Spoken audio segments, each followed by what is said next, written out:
I asked a question a little while back. Why car parts, alternators, starters, batteries, mufflers, why car parts don't depreciate in value the same way the car depreciates in value? And the first thing that struck me as incredibly just perplexing was the fact that a lot of people don't seem to understand that when you go to a mechanic, you're paying for the car part. I don't know why nobody understood that, but that scratched eye. Anyway, um,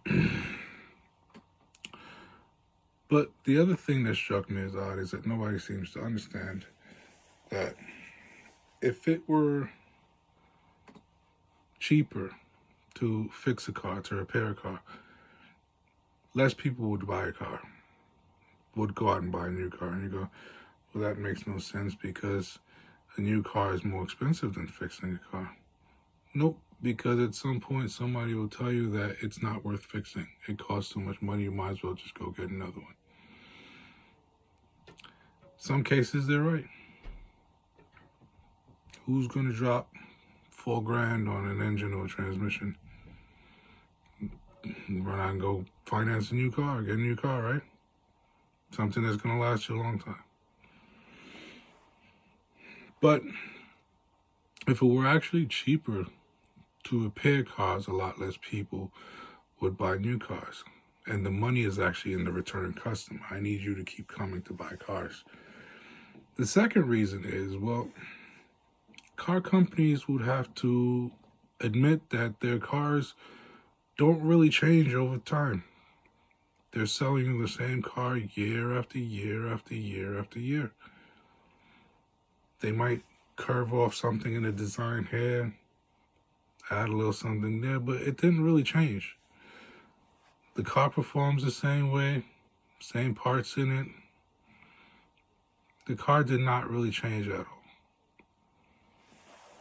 So this is the reason I ask these questions, and this is the reason that I do these videos, and I like to point these things out because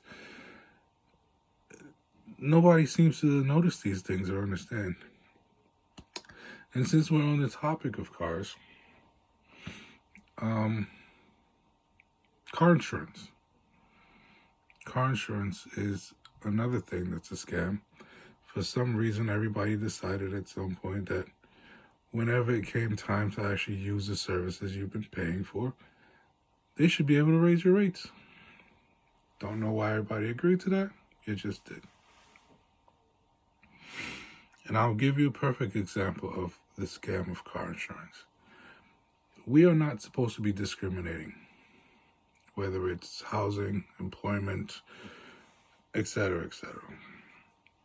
Yet somehow, some way, car insurances get to charge you different rates depending on who you are, where you live, what you do for a living, how old you are, etc., etc. Tell me where the no discrimination part comes in. Okay, fine. Let's give you a scenario. Let's say you have your license, you bought a car, you got insurance, you've been driving 8-9 years. Let's say you move somewhere, you move to a city somewhere where public transportation can get you to places in 15-20 minutes. So you no longer really need a car. So you sell your car, you give up your car. 2-3 years go by, you move.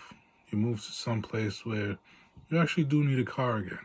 You move to a suburb somewhere, and you actually do need a car again. Someone needs to explain to me why the insurance company can then, at that point, consider you a new driver.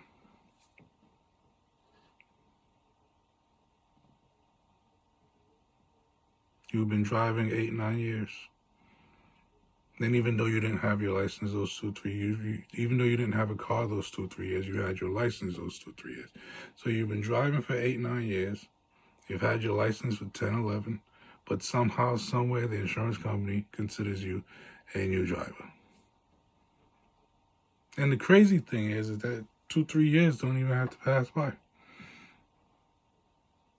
Just like the insurance lab, a day.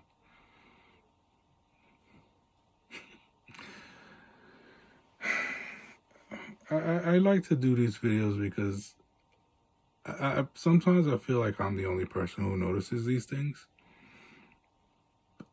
And then sometimes I feel like I'm not the only person that noticed these things, but everybody decided to just accept them. And that's what needs to change. Stop accepting this bullshit, and bullshit will change.